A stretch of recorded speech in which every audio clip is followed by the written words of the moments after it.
Okay, so good day, everyone. For today, we're going to discuss about the integrating local and cultural context. No? Integrating local and cultural context in education involves designing curricula as what we did last meeting, no? The teaching methods and learning experiences that reflect the unique history, values, and traditions of the community. So last meeting, nag-cite po ako ng two shared memorandum order, no, para sa indigenous, no, and other CMO, no, uh, intended for our values, traditions, and for the community, no. This approach, no, foster a deeper understanding of students' cultural identities, no, while promoting inclusivity, no, and respect for diversity.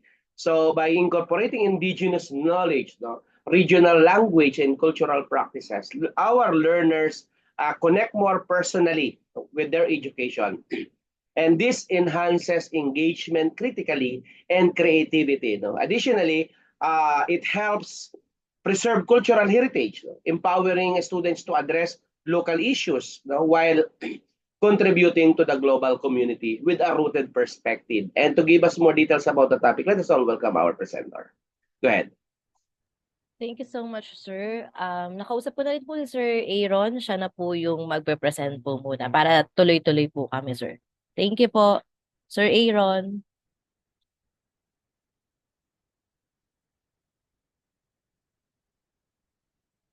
Go ahead. Hello po. Audible na po ako, Doc? Yes, sir. Go ahead. Okay. How about po yung akin pong presentation? Yes, sir. Nakikita Okay. na po. Okay Yes. po. Okay po. Thank you, Doc. So before po tayo magsimula, isa po munang makasaysayang hapon po sa ating lahat. Welcome po ulit sa atin pong sa pagpapatuloy po ng ating pong diskusyon dito po sa Advanced Curriculum. Ang amin pong topic ni Ma'am Jenny B na naibigay po sa amin ay tungkol po sa kahalagahan po no or ng integration ng pag-aaral natin o paggamit natin o paglo-localize natin ng mga kultura no ng wika no sa atin pong curriculum. Wait lang po. Nawala. Okay. Ask ko lang po kung gumagalaw po yung aking presentation. Yes po. Okay po. So, it involves incorporating local traditions, history, language, and culture into lessons to make learning and more meaningful and relatable. Balikan ko lang po yung ating pong topic pala, may mga misconception po kasi na pag sinabi nating pag-aaral ng cultural education or local culture education, ang akala pang social studies lang po siya. Pero po, babaliin po natin ngayon yung ganong klaseng konotasyon dahil mahalaga po na yung mga non-social studies na specialization ay dapat knowledgeable po no so kung paano po ini-integrate yung cultural education sa kanila pong subject, whether pang STEM man yan, no? Especially like mathematics and science na kung titignan natin sa ating PISA result, very mababa. So, ano yung maaaring maitutulong ng paglo-localize no, o paggamit ng cultural context sa pagtuturo ng mga ganitong kaugnay na subject no, sa atin pong curriculum. So, this approach helps the students develop a deeper understanding of their identity and community while learning concepts that are relevant to their experience and surroundings. Okay?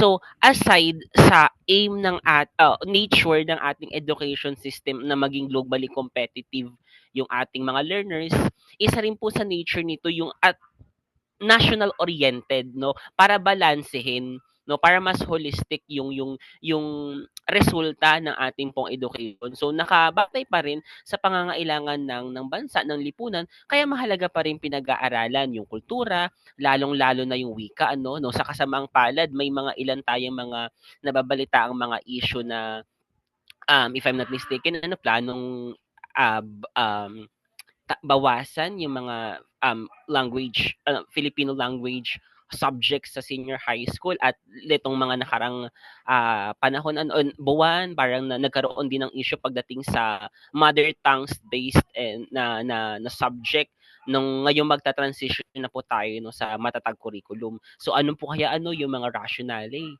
behind that? Okay? So tuloy lang po tayo. History class, instead of focusing solely on national heroes, teachers can highlight local heroes or significant historical events from the students' own region, making history more relatable and fostering local pride. Okay. So, when teaching po history, wag po tayong malilito na pag nagtuturo tayo ng history, ay national history po yung tinuturo po natin. So, may tinatawag po tayong pampuok na kasaysayan o localized history. Okay. Sa konteksto po no dito po sa amin sa Bulacan, no, meron pong CHED memorandum na lahat po ng mga pamantasan and local colleges and state universities around Bulacan ay meron po silang elective courses no kasama sa curriculum na pinag-aaralan ng mga kolehiyo. Yung pag-aaral po ng kasaysayan ng Bulacan, ibig sabihin localized no na history and culture dahil wait lang.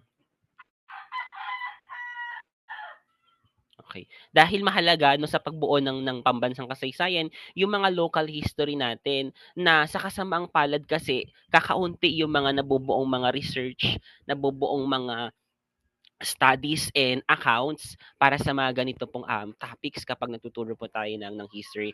Even sa language, in Filipino or English lessons, teacher can use folklore, myths, or contemporary stories from the students' communities as reading materials, reconnecting literature to the cultural heritage. Okay. Di ba po, kung matatandaan po natin sa ating pong bachelor, parang meron po at sa ating tinurong tinatawag na iba't ibang types ng curriculum. So, meron po tayong mga recommended curriculum, which is po yung curriculum guide na binibigay po sa atin. May mga written, may mga thought curriculum and such.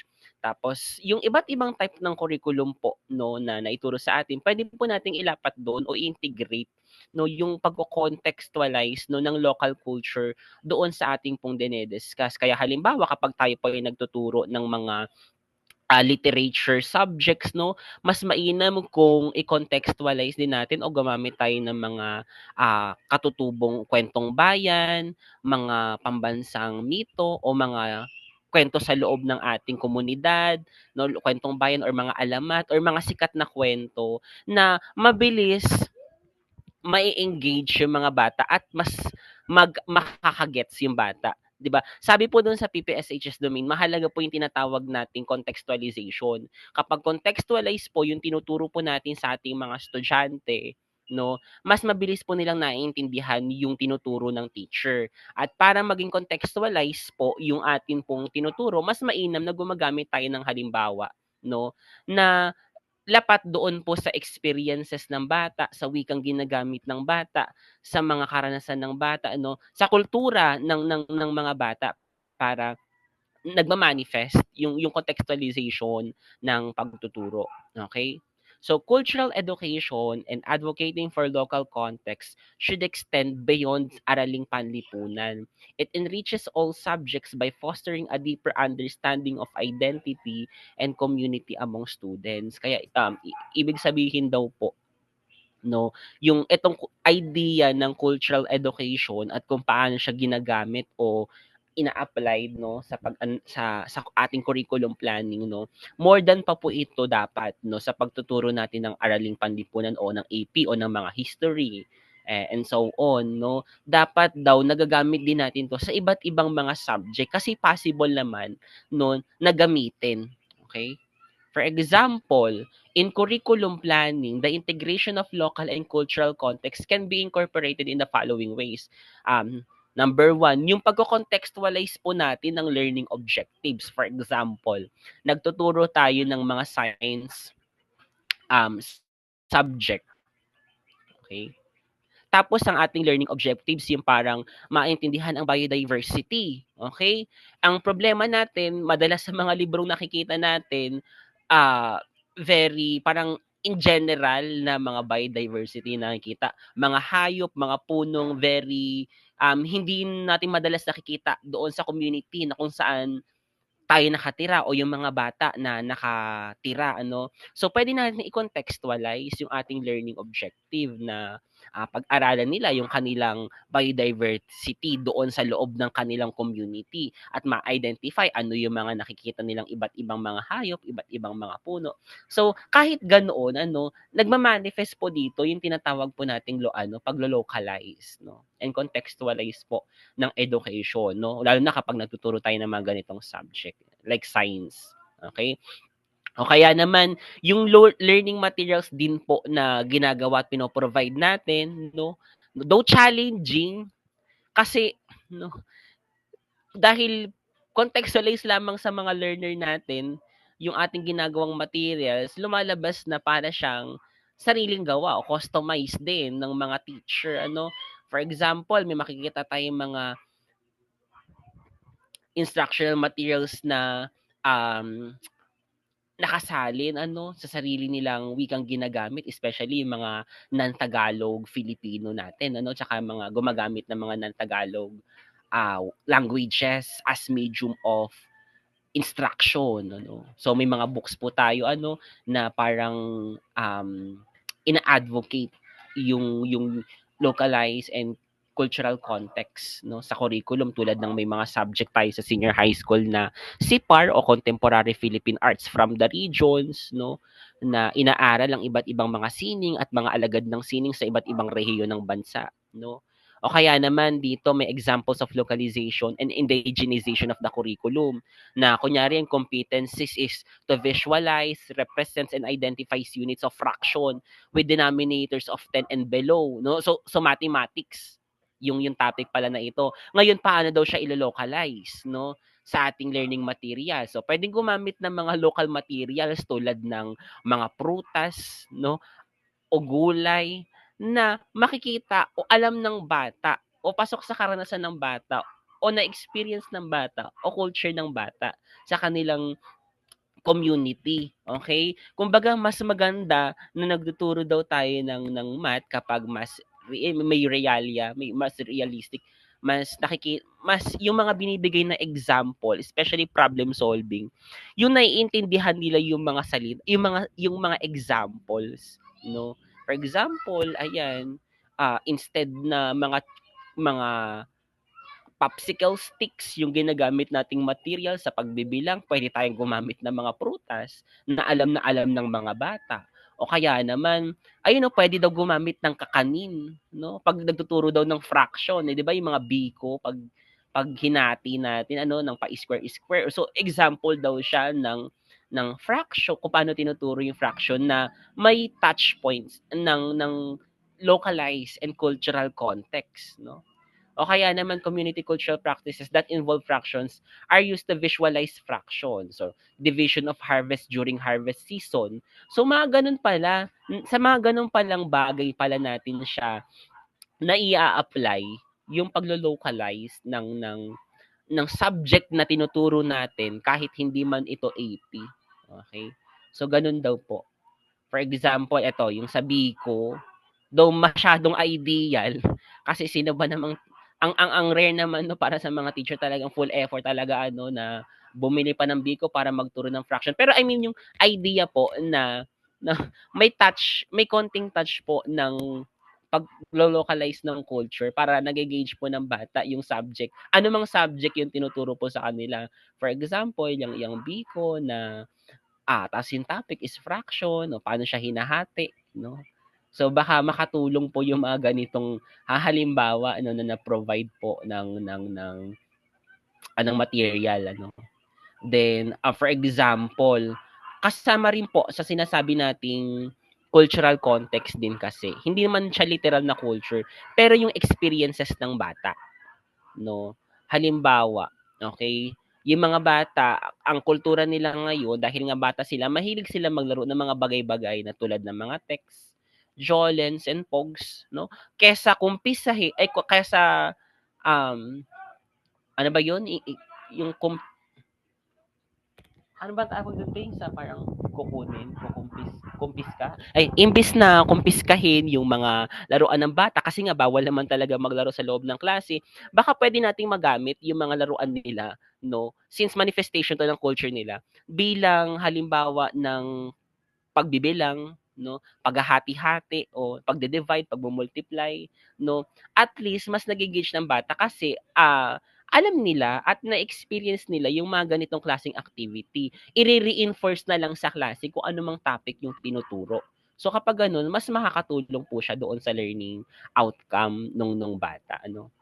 Ano pang example ng context localize and contextualize ng culture sa curriculum, no? Dito po sa amin sa San Jose del Monte, Bulacan, meron po kaming community-based project, no, na yung mga bata, yung kanilang PE, personal education and path fit, ina-align doon sa parang culture appreciation ng mga bata, ano. Even ginagawa rin 'tong co-curricular ng sa mga subject na kaugnay. For example, yung contemporary Philippine arts from the region o kaya naman sa mga arts and design students o kaya naman yung mga subject na kaugnay sa ganitong klase ng mga, activities tulad ng pakikilahok ng mga estudyante sa mga localized festivals. So, puwede na mag-manifest yung integration, no, ng cultural and localized context sa curriculum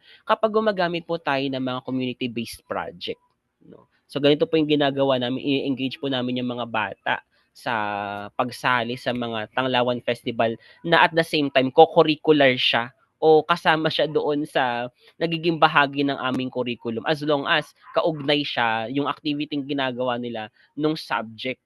So para po siyang hitting two birds in one stone. Nakakapag-provide tayo ng authentic assessment sa mga bata at the same time na-integrate natin yung cultural education, no. Sunod, integration of assessment.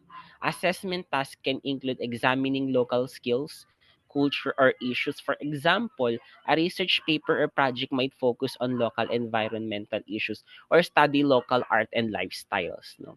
Paano na daw natin siya na-integrate, no, itong cultural education sa pamamagitan ng assessment, no. Pwede po tayong magpagawa ng mga since ini-engage natin ano yung ating mga bata sa mga outcomes based ah, na mga projects or output, no? So, pwede ho tayong halimbawa, nagtuturo tayo ng research, no? Tapos gusto nating ilapat or integrate itong cultural education. So, pwede po nating i-engage yung bata na gumawa ng mga research papers or mga projects na tutugon doon sa mga pangangailangan ng community or mga magre-resolve sa mga problems within the community kung saan sila po involved. So, pwede po doon mag-manifest yung integration po natin ng cultural education sa curriculum po natin. Okay? So, ano yung kahalagahan ng pag-i-integrate ng local and cultural context sa atin pong curriculum? Okay? Una, mas relevant po siya doon sa mga bata.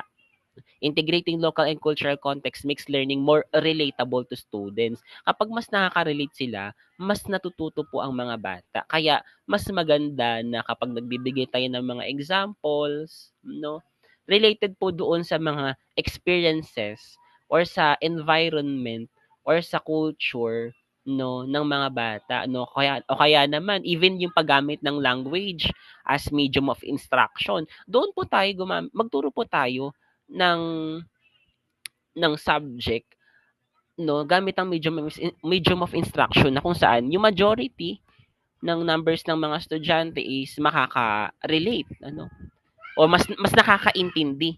Okay? As it connects to their academic experiences with their cultural identity and local surroundings. This foster engagement and helps students to see practical application of their education. Okay? Ano pa yung kahalagahan niya? Cultural pride and preservation, no? It promotes an understanding and appreciation of one's heritage, helping students to take pride in their local culture and tradition, which is critical in the face of globalization. Yes, totoong malaki po ang suliranin natin dahil nakayakap po tayo, no, sa globalization at nagma-manifest yung ganong klaseng ah, manifestation, no, sa education system natin na nag-aim lagi yung ating education system ng isang globally competitive, no. Pero syempre kailangan natin siyang maibalanse, no, na kailangan may ganitong klase ng integration sa ating curriculum para at the same time nagiging national-oriented pa rin yung atin pong education system. No, napagayaman pa rin yung ating mga local history and local culture, no, na maintain pa rin o napapreserve pa rin yung ating mga traditions, no, nagkakaroon pa rin ng appreciation and values yung mga bata sa mga cultural heritage, no, at posible po siya dahil even sa amin pong lugar dito sa Bulacan, ano, nagma-manifest po na yung ganitong paggamit ng curriculum at nagma-manifest po sa mga bata na talagang natututo po sila at familiar po talaga sila sa local history. So mainam po na ganun din po yung parang kung sakali man ano na ma-engage din sa ibang mga schools or bayan na i-empower nila yung kanilang local history, no? For example, kasama sa curriculum na itinuturo sa bata. For example, sa kolehiyo, ano, may elective courses na localized history. So, since sa amin po kasi may ganoon. Ayan, localized learning. Curriculum localization allows students to see the relevance of their lessons to their community, making education more meaningful by directly linking theory to practice in their everyday lives. So, mahalaga, paulit-ulit ko na lang din po itong sinabi, ano, ulitin natin, yung experiences, yung wika, yung kultura, yung environment, no, ng mga bata. Okay, mahalaga kapag doon natin kinukuha yung examples o doon natin ikino-contextualize yung ating pong pagtuturo sa mga bata para mas lalo po silang matuto. So, ano yung mga iba't ibang strategies for integration? So, pwede tayong gumamit ng place-based education. This focus on using the local community and environment as starting points for teaching by utilizing local history, landscape, and community issues, and students engage in experiential learning.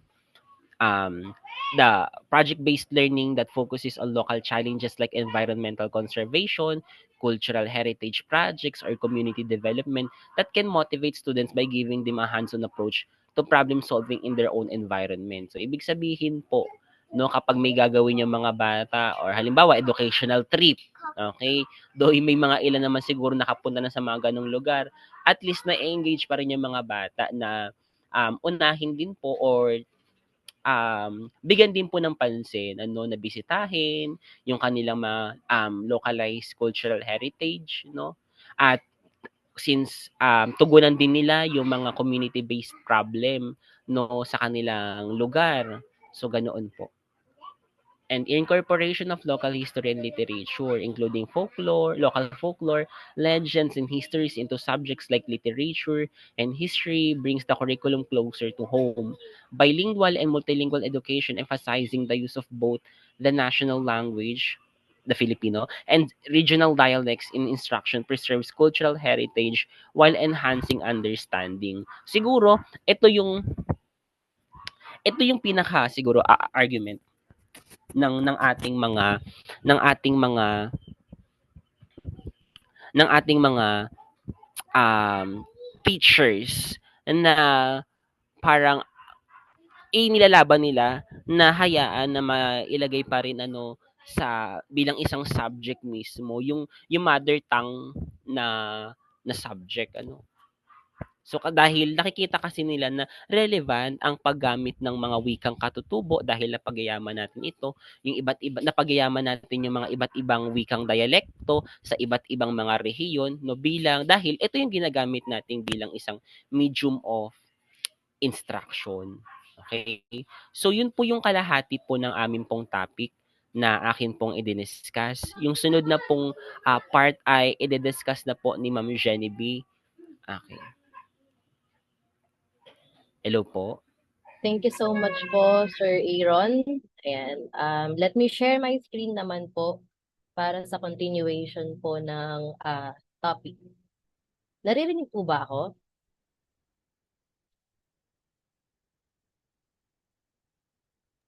Yes, ma'am. Naririnig, ma'am. Sige po, Ma'am Fatima.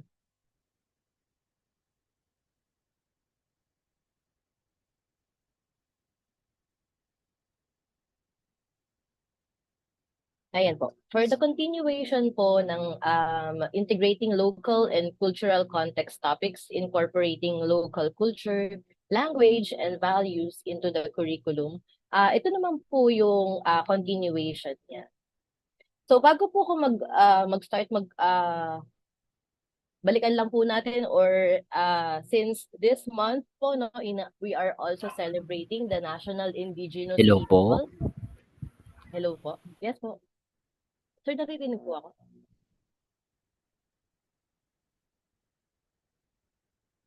Yes, ma'am. Go ahead, ma'am.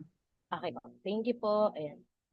We are also celebrating this month the National Indigenous People in the Philippines. Ayan. So, tamang-tama po, no? Very relatable po yung topic natin as we celebrate this wonderful indigenous people of the Philippines nga po na tinatawag po natin. Ang ating pong bagong curriculum, which is the Matatag or the K-10, normally talaga po, no, parang ang pinaka-focus po din natin dito is more on localization. Kumbaga, inilalapit talaga natin yung culture ng bata doon po sa subject. And very precise po ang naging discussion ng Sir Aaron. Thankful po ako na ang dami po talaga niya na input at let me share lang po yung mga ilan din po sa maaari po nating pakapulutan. So examples po of local and cultural integration in various subjects like the social studies, nabanggit naman na din po ito, ng mga local heroes. Ayan. So move on po ako. Dito po sa science, ayan. Maganda rin po na nagkakaroon po ng localization na highlight po yung biodiversity and unique ecosystems of the local environment, including indigenous knowledge of medicinal plants or sustainable practices. Kung mapapansin po ninyo, kakapasa lang po ng ampalaya. Kumbaga, ito ay nakapasa na sa mga clinical trials. So, proven and tested na ito sa UP. Ayan. So, nakita talaga na ang ampalaya isa sa mga gamot para po sa diabetes. Ayan. So, marami naman pong ampalaya din dito sa Pilipinas. Ayan. So, ilan din po sa mga nalolocalize po natin, no? Yung mga tinatawag po natin na mga rainfall warning. Meron tayong yellow warning, merong orange, and then red. Yun po yung sa ulan naman po. Kapag naman po sinabi natin ng mga signal number, ito naman po yung tinutukoy natin yung wind. Ayan, so signal number 1, number 2. Maganda din po kasi at least na nakikita rin ng mga bata na hindi porke na may ulan lang or may ulan, automatic wala nang pasok. Kumbaga, nagkakaroon na tayo ng tinatawag natin ng mga local thunderstorms. Ayan, so kung sa lugar na ito maulan, may mga possibility po talaga na sa ibang lugar hindi maulan. Yan. Nabe-bring up na po ito sa mga bata. Nagkakaroon na po sila ng mga idea. Yan. And then po, sa arts and music, ayan. Lalo po ngayon, ang matatag po kasi, ang MAPE po ay apat na fundamentals po yan eh. Art, music, PE, and health. Ngayon naman po, pinagsama na ang arts and music, and then yung PE and then health. So dito naman po, ang tinuturo naman po natin dito is the local integration po nung province, katulad po sa amin dito sa Calabarzon. Yan. So ang mostly po na pinapakita namin mga festivals namin dito, like sa Angono, meron silang Higantes Festival. Ayan. So meron din nakikita po ng mga bata na hindi lang pala yung mga sikat na festival, yung nakikita nila katulad ng mga sinulog, pinagbenga, ayan, kasi malayo na yun sa amin. Nakikita nila na, ito palang festival na to, na na-recognize na din pala siya. Kasi we are integrating localization. Ayan, nag-introduce din po ng mga forms, folk dances, ayan, katulad po dito sa Antipolo, meron po kami tinatawag na sumaka. When you say sumaka, suman, kasoy, hamaka, yan. Yun po yung aming pong isa po sa pinagmamalaki na aming pong festival dito. Kumbaga Maytime Festival. Buong May po yun, sinaselebrate namin dito sa buong Antipolo. Ayan. So para nakita rin po talaga ng mga estudyante natin kung paano po ang Antipolo ay mayaman din sa kultura. Next po, the physical education. featuring traditional games and indigenous sports such as sipa or luksong tinik to preserve cultural heritage and promote physical activity. Normally po kasi yung mga bata natin ngayon, kapag free time na nila, meron lang silang hawak na cellphone, masaya na sila. They can spend their free time or spend the whole day para lang po manood sa cellphone nila or kung ano man yung gawin po sa cellphone nila. Unlike po dito sa physical education, kung matatandaan po natin yung mga traditional games po na ating ginilalaro tulad ng 90s, 80s, ayan, nakikita rin po ng mga bata ngayon. Marami silang maaaring kapulutan ng laro, maaaring or makuha nila doon sa school, ma-integrate nila sa bahay nila, makipag-mingle sila sa mga kapitbahay nila kasi napakasaya talaga kapag po tayo, mga magulang, nakikita natin yung anak natin, inilalaro din yung mga traditional games na ginagawa po natin noong araw. Tama po ba? Unlike naman na, ngayon kasi mabilis na lumabo yung mata ng bata, sa totoo lang, kasi po gawa ng cellphones, kung ibabalik po natin, unti-unti nating, pero hindi naman po kasi natin yung, kumbaga, hindi natin masisisi yung bata. Kumbaga, nasa panahon po nila yan. Kumbaga, ito po yung era na technology na talaga. What we mean is we are preserving the cultural heritage and also promote physical activity kasi wala na po talaga masyadong physical activities yung mga bata. Then the home economics, integrating local culinary practices, handicrafts, and sustainable farming techniques can make subjects like cooking or agriculture more relevant. Napansin ko po na ito pong agriculture, konti na lang po yung kumukuha nito. At iilan na lang din po yung schools na nag-o-offer nito. Kasi gawa nga po ng marami na rin pong pagbabago sa ating panahon, yung ilang pong mga agricultural lands na nagiging pabahay na siya. Ayan. So, kaya nangyayari po, nababawasan talaga yung exposure ng mga bata, lalo na po sa agriculture. Then the farming, normally naman po yung mga farming techniques talaga, napapractice naman po yan, lalo na kapag mga nasa province. Pero pag po nasa urban areas, dikit-dikit po yung bahay, more on yung tinatawag natin na theory lang yung share natin sa mga bata. Ayan. So maganda din po talaga na nagkakaroon din ng lakbay-aral. Ayan. Kung i-integrate po yung farming techniques, would be better. Pero sa EPP po, no, sa EPP subject natin, tinuturo naman po natin yan. Like yung, kung meron po tayo ditong mga expert, ayan, maaari din po kayong mag-share yung kung paano po yung mga marketing na tinatawag natin, yung mga plants po natin na napapatubo ng mas maayos. Ayan, so naituturo din po natin yan sa home economics. And then number 5 po, no, yung benefits of integration or promotes critical thinking. Students are encouraged to analyze and evaluate local practices and compare them with broader global perspectives. This cultivates a deeper understanding of their identity while developing analytical skills. Marami pong bata na nagka-transferred in na nagkakaroon sila ng, kumbaga naku-culture shock sila.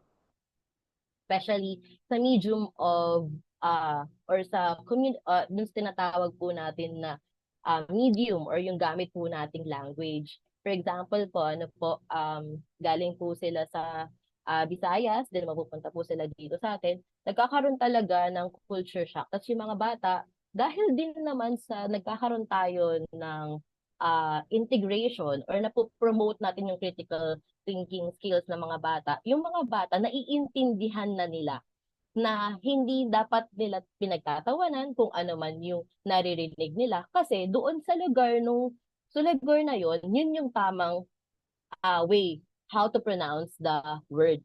Tama po? Nagkakaroon na sila ng kamalayan na ito kasi yung lengguwahe nila. So, para sa kanila, this is the correct way to pronounce it.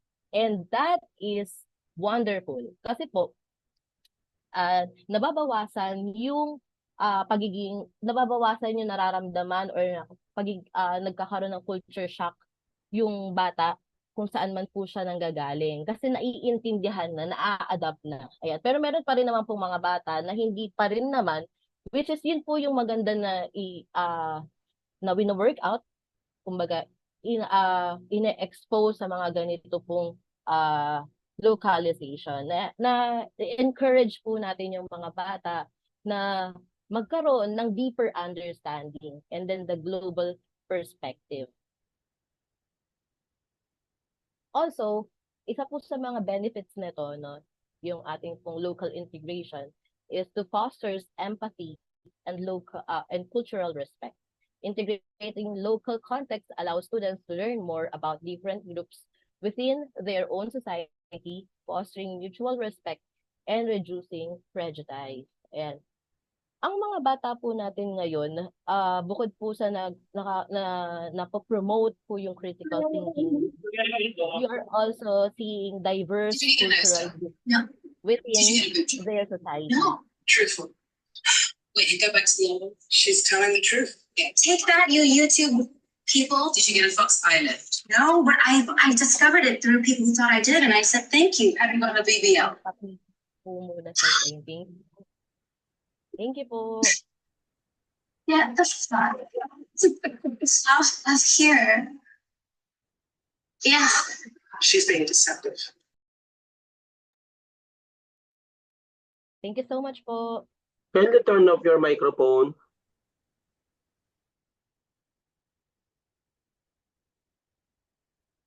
Okay po, let's move on po. And also encourages active citizenship by connecting education to real world. Yan. So, nagkakaroon po tayo ng better world, lalo na kapag po nagkakaroon po tayo ng pagkakaintindihan kung ano man po yung culture na ginagawa natin, tradition, they are also respecting. Ayan po, tulad po na nasabi ko kanina, encourages active citizenship by grounding education in real world. Local context students are more likely to feel connected to their communities and motivated to contribute to societal improvements. Di ba po ang sarap sa pakiramdam na mararamdaman natin na belong tayo dun sa group kahit na wala po tayo or kahit na kakasampa lang po natin or kakapunta lang natin dun sa lugar na yon, nararamdaman natin yung sense of belongingness. So tayo bilang meron din tayong prior culture na i-share din natin ito sa kanila. Ang aming pong principal, ang kagandahan po talaga ng sa kanila is galing po siya sa province at very thankful kami kasi nai-integrate niya rin talaga yung mga magagandang or mga best practices po na ginagawa doon sa lugar nila. Nagkakaroon kami ng every quarter cultural cultural involvement na tinatawag po. Merong mga kung ano yung mga sayaw doon sa lugar na ito na i-share namin sa bawat isa. So nakikita po namin na ito pala yung ginagawa doon sa isa lugar na ito. Ito pala yung madalas na nakikita sa kanila. So ang maganda po doon, ang napupulot po yung best practice. Halimbawa na lang din po yung gulayan sa paaralan. Nung una po yung aming gulayan ay masasabi namin na hindi siya masyadong ganun kayabong. Pero dahil nga po meron kaming maayos na mga stakeholders, mga mababait na stakeholders, ang aming principal ay talaga namang very engaging. Nakikita namin talaga na nangunguna siya. At nakikita namin na yung culture nila sa kanila, yung best practice nila sa kanila ay ina-apply niya sa amin. So yun po yung maganda. So kung po tayo, napunta rin po tayo sa ibang lugar, kung ano naman po yung mga best practices natin, yun din po ang i-apply natin sa kanilang lugar. Ayan. Iwanan po natin kung ano man po yung mga dapat iwanan, bagkus i-apply natin kung ano yung maganda at mas nararapat. Number 6, ayan, kung may mga benefits po, meron din naman pong challenges. Ayan. So may mga challenges po tayo in integration, standardization, versus localization. So one of the primary challenges is balancing national curriculum standards with the need of localized content. So some educators feel restricted by standardized tests that don't consider regional context. Ito po ay isa sa mga nadaanan ng Sir Aaron kanina. Totoo po yan. Nagkakaroon po tayo ng challenge dito kasi meron po talagang time na kakaunti lamang po yung educators na well-informed or well-trained sa isang culture or sa isang specific na curriculum. So nagkakaroon po talaga ng kumbaga shortage dun sa mga educators na nakakapag-share ng mga ganito pong usapin. Ano po? Nagkakaroon din ng standardized test. Halimbawa po, pero ngayon kasi sa Matatag, since grade 4 po ako, hindi ko lang po sure kung sa ibang grade level ay inaano na nila. Kung ano po yung tinuro namin, kami po ang gagawa ng aming exam. Hindi po siya nakabase sa division. Pero of course, we are also gumagamit kami ng TOS or nagpa-follow kami ng TOS na tinatawag natin. What we mean is nilalagay po namin sa exam po kung ano po yung mismong pinag-aaralan po namin. Ayan. So, ang iba po kasi parang nangyayari is nagkakaroon ng restrictions or nagkakaroon ng, okay, sige, eto na lang since malapit naman siya. So sa amin po kasi sa Matatag, ganun po yung nangyayari. Kung ano po yung tinuturo namin, kami na po mismo, teacher, kami rin po ang gumagawa. Hindi po siya nanggagaling sa division. Yeah, that's what I mean po. Hindi po siya nanggagaling sa division, bagkus school level po ang sa amin. And then also the teacher preparedness. Teachers may not always have the training or the resources to effectively integrate local content into their lessons, requiring professional development to be prioritized. Ang pag-integrate po kasi ng culture, katulad din po na naipakita ni Sir Aaron, no? Minsan kailangan din talaga ng effort. Halimbawa na lang po yung sa kakanin. And so, ang hirap din naman maghanap ng kakanin. Tapos, gagastos din naman po tayo. Galing din siya sa ating bulsa. Ayan. So, nagkakaroon po minsan gustuhin ba natin na magkaroon ng realia or yung tinatawag natin ng mga real objects na ipakita sa mga bata. Kaya lang, nalilimit naman yung resources natin. Or kailangan din natin ng professional development. Especially, halimbawa na lang, isa sa mga nag-o-offer nito sa UP.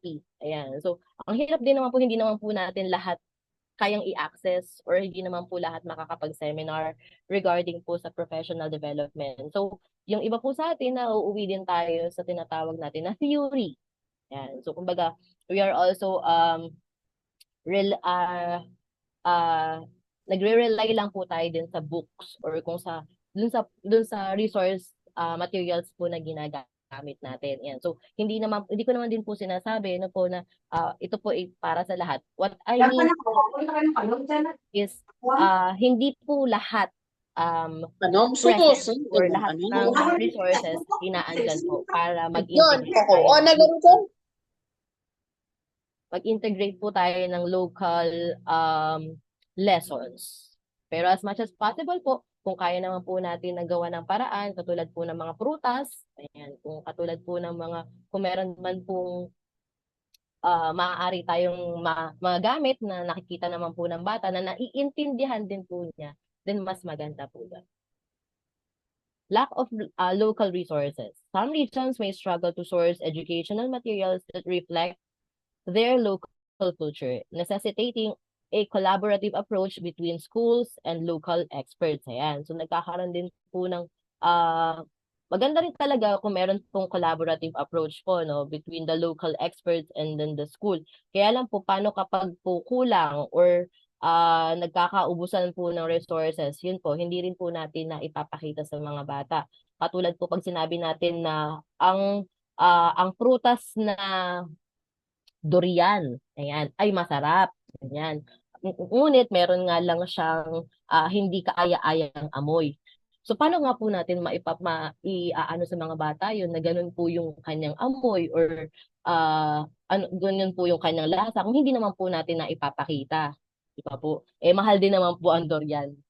Kumbaga, kung bibilhin po natin sa mga supermarket. Ayan. So nagkakaroon po talaga tayo ng mga local mga lack or tinatawag natin na lack of local resources na tinatawag. So yun po yung sa ilan sa mga challenges. Of course, kung may challenges, kanina po benefits, no? May challenges, ngayon may solutions po, of course. Solutions for effective implementation, flexible curriculum design. While adhering to national standards, the curriculum should allow room for local adaptation. Schools should be given flexibility to modify lessons and learning activities to reflect local issues, practices, and culture. Ayan, ginagawa naman din na po natin ito. Talagang nagmo-modify po tayo ng lessons and also we are modifying our tests. Diba po? Halimbawa na lang kung yung lesson talaga ay hindi naman talaga siya para sa atin. Halimbawa, pang Amerika siya or yung example nito para sa Amerika. Hindi po natin yun ginagamit. Kumbaga, humahanap po tayo ng mga local resources na alam po natin na malapit sa puso ng mga estudyante natin para po mas naiintindihan nila, mas nakaka-relate po sila doon sa tinatawag natin na doon sa curriculum po na yun. Kumbaga, nagkakaroon po ng flexibility kasi po, alam po natin na itong bagay na to, pag ito yung tinuro ko, hindi nila to maiintindihan. Hindi na, halimbawa po, no, yung pagkain po sa ibang bansa, pasta, steaks, yun, hindi naman po tayo laging na kumakain ng pasta, steak, bread. Ang kinakain po natin, kanin, ulam, adobo, ayan po, sinigang, ayan. So, kung yun po yung ating ituturo sa mga bata, mas maiintindihan po nila yun. For example, ang ating pong topic ay health. So, mas maganda po na yung ating pong mga examples ay nakikita lang din po dito sa atin sa Pilipinas or kung saan man po tayong panig ng bansa. Also, solution din po is the teacher training and development. And so ongoing professional development should be provided to help teachers integrate local context. This can include workshops on local history, language immersion, or indigenous knowledge system. Ito po yung maganda sa isa sa mga solutions kasi ma-i-involve po tayo, teachers, trainers, na magkaroon po ng professional development, hindi po maging stagnant kung ano lang po yung nalalaman natin. Maganda rin po na mayroong mga local experts tayo na makakausap para din po kadagdagan po ng kaalaman. Magkaroon po ng mga workshops, ayan, mga local history, lalo na po kung ang tinuturo po natin, mga araling panlipunan or history itself, language immersion, and sa matatag po, no, please correct me if I'm wrong na lang po. Ni-remove na po yung tinatawag natin na mother tongue.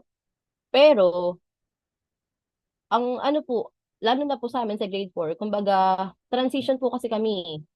Ang grade 4 po, transition siya. So, English na po yung aming language or tinatawag. Yung grade 3 po nila, even the mathematics, Tagalog.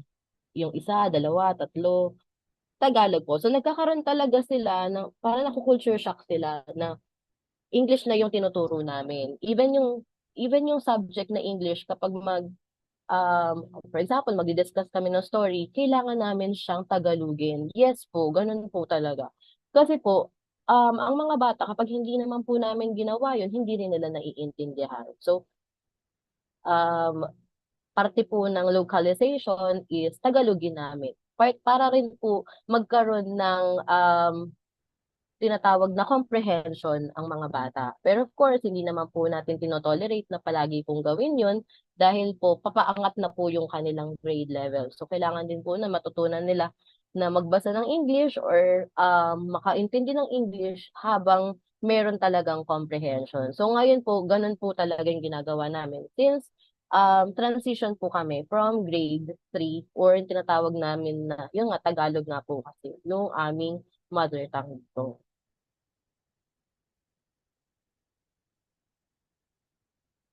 collaboration with local communities. Schools should establish partnerships with local government, community leaders, and cultural organizations to source authentic materials and incorporate local knowledge into the curriculum. Ayan, nabanggit ko din naman na po ito. And of course, the use of technology. Digital resources can be leveraged to create multimedia materials that showcase local cultures and history, making learning more engaging and accessible to students from diverse backgrounds. Ayan, nandiyan naman na po yung mga YouTube natin. Ano po, meron na rin tayong mga digital resources, mga videos, meron din tayong mga documentaries. Ayan, andyan po ang mga magagandang documentaries na nakikita natin kung paano yung isang bata or isang community ay nabubuhay dun sa lugar po nila. So, kahit na hindi man makapunta doon yung ibang bata, pero kapag nakita ito ng halimbawa, galing siya doon sa lugar na yun, tapos nakita niya na pinag-aaralan din natin or pinapakita natin yung kanilang culture, nagkakaroon po ng pagiging bukas din siya. Kumbaga, nabibigyan niya din ng hustisya kung ano yung pinapanood natin. Mari po natin siya matanong kung ano ba yung masasabi niya tungkol dito. Nagkakaroon po ng hindi po nagiging bias. Nagiging open po yung communication. Kaya maganda rin po talaga na nagagamit natin yung technology when in terms to integrating local cultures po. And then the global perspective on localized curriculum international models. So halimbawa po ng New Zealand, Canada, na-adapt na din nila po yung mga integrating indigenous knowledge sa kanilang educational systems. Learning from such models can provide a blueprint for how the Philippines might continue to enhance its effort in localized curriculum development. Ayan, nabanggit po ito ni Sir, yung UNESCO framework. UNESCO guidelines on inclusive and context-relevant education highlight the importance of aligning education with local cultures and practices, especially in preserving cultural diversity. Ayan. Meron din naman po tayo tinatawag na mga exchange programs katulad po sa Amerika. Ano po? Yung mga teachers natin dito sa Philippines, pwede pong makapagturo sa Amerika. Tinatawag natin mga J1 program. Ayan. Maaari po magstay for 5 years at makikita po ng mga teachers natin doon yung culture nila. And at the same time, yung mga teachers po ay nasa-share din yung mga culture natin dito sa Philippines. Nagkakaroon sila ng parang month na pwede nilang i-share yung kanilang culture. Lalo na dun sa Amerika kasi talagang open naman na sila sa different cultures. So nagkakaroon tayo ng global perspective. Nakikita talaga sa buong mundo kung ano man po yung yaman ng Pilipinas or yung taglay na yaman kasi mayaman talaga tayo sa ating kultura. At yun po yung dapat nating ipagmalaki. Taas no po. At dun po nagtatapos ang aking report. Maraming salamat po sa pakikinig. Once again, good evening po. Thank you po.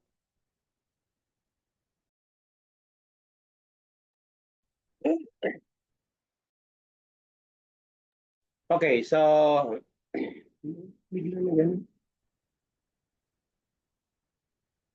contextual relevance, no?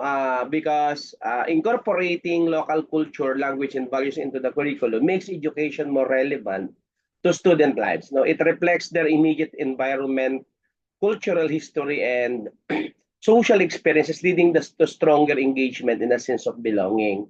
Another is the preservation of heritage. You know, by integrating local knowledge and cultural practices, the curriculums helps preserve indigenous traditions, no, languages and values. It prevents, I think, no, cultural erosion, no, and empowers students, no, to maintain their heritage while adapting to modern global trends. Another is the language integration, no? Including local languages alongside the national or global language of instruction enhances learning. No? It allows students to understand concepts, no, in their mother tongue, no, improving comprehension and cognitive development. No? It also promotes language preservation, especially for endangered dialects. Now, another is the cultural sensitivity. No? Educators should design curricula that reflects the diverse cultures within the community. This foster inclusivity, no, and cultural sensitivity, promoting respect, no, for different tradition, beliefs, and practices. Now, students learn to appreciate cultural diversity both locally and globally. Another is the localized learning resources, no? Using localized or using culturally appropriate teaching materials, no, like stories, as our presenter mentioned, examples and case study from the local community makes abstract concepts, no, for concept more tangible. Because using cultural sorry. Okay. So as I mentioned earlier, no, using some case study, case study, example, stories from the local community makes abstract concepts, more tangible. So, for instance, math problem or science problem, as what our presenter mentioned, can incorporate local references, connecting academic knowledge to daily life. Another, of course, is the ethical and moral values. Local culture and traditions often carry deep-rooted ethical values. So I believe by embedding this into the curriculum, our students learn lessons about respect. Nakakalungkot ngayon yung mga bata. Responsibility and community. This helps them become responsible citizens with a strong moral compass.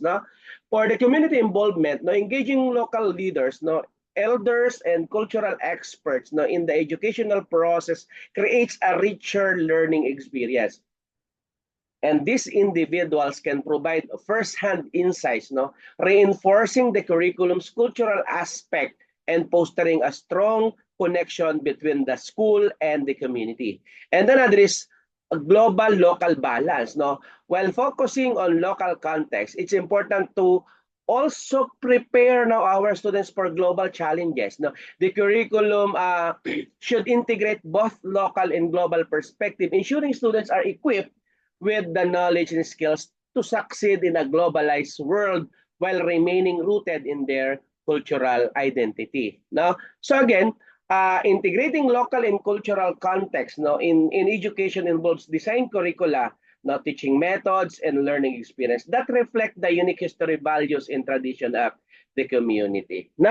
So again, it helps preserve cultural heritage, empowering students to address local issues while contributing to the global community in rooted perspective. I just want to share. I shared it already during the curriculum natin, mapping. But this one, the Commission on Higher Education, crafted CHED Memorandum Order 2 Series of 2010, focus on integration of indigenous people studies education into the relevant higher education. So in accordance to the pertinent provision of Republic Act 7722, otherwise known as Higher Education Act of 1994, and by virtue of Commission in Bank Resolution 436 2018 dated August 7, 2018, the Commission on Higher Education approved the offering of indigenous people studies education in the relevant higher education curricula for the primary purpose of addressing issues confronting the country's indigenous people community, such as the poverty and human rights abuse. So as stipulated in Republic Act 10908, or an act mandating the integration of Filipino, Muslim, and indigenous people history, culture, and identity in the study of Philippine history in both basic and higher education, and Republic Act 8371 or the Indigenous People Rights Act of 1997, which affirms IP rights to ancestral domains, self-governance and empowerment, social justice, human rights, and rights to cultural identity. So all public and private higher education institutions are enjoined to offer IP studies education in the respective curricula and for the CHED regional offices to closely monitor its program. So this will be the idea behind. This will be the objectives now. So all public and private higher education institutions may offer IP studies education in their respective curricula, true but not limited to any of the following. So pwedeng integrate or incorporate sa topics. Sabi ko nga nung tayo nag-craft ng ating curriculum, di po ba? Last meeting, context and concept into higher education subjects such as history, social science, political science, sociology, and humanities. Diba? Sabi ko po, pwede sa Philippine history, pwede sa political science. Now, include readings about the indigenous people and Muslim in the new general education curriculum, in particular in Philippine history. So yun po yung isa po na Republic Act, no, ay CMO 2, no, crafted, no, by the Commission on Higher Education series of 2019. Another po is yung CMO, ito napakita ko na rin sa inyo, no. One naman po, integration of peace studies education to the relevant higher education na curricula, no. So ito po is focus on integrate, no, incorporate the subjects such as history, social science, din po, and political science, management, humanities subject, or offer as an elective subject. Pwedeng isang elective, pwede naman po siyang i-incorporate din sa ibang GE subjects. So recognizing that there are some HEI already offering peace education either as major courses from program specialization or a degree program among others. No? So the CHED encouraged their ang HEI po is sinabi ni higher education institution to help other HEI and train potential peace educators on developing and implementing peace studies education. Okay? So yun po yung CHED Memorandum Order related sa integration of peace studies into the relevant education curricula at saka po yung integration of indigenous people studies education into the relevant higher education curricula. Okay? So I think that's it po.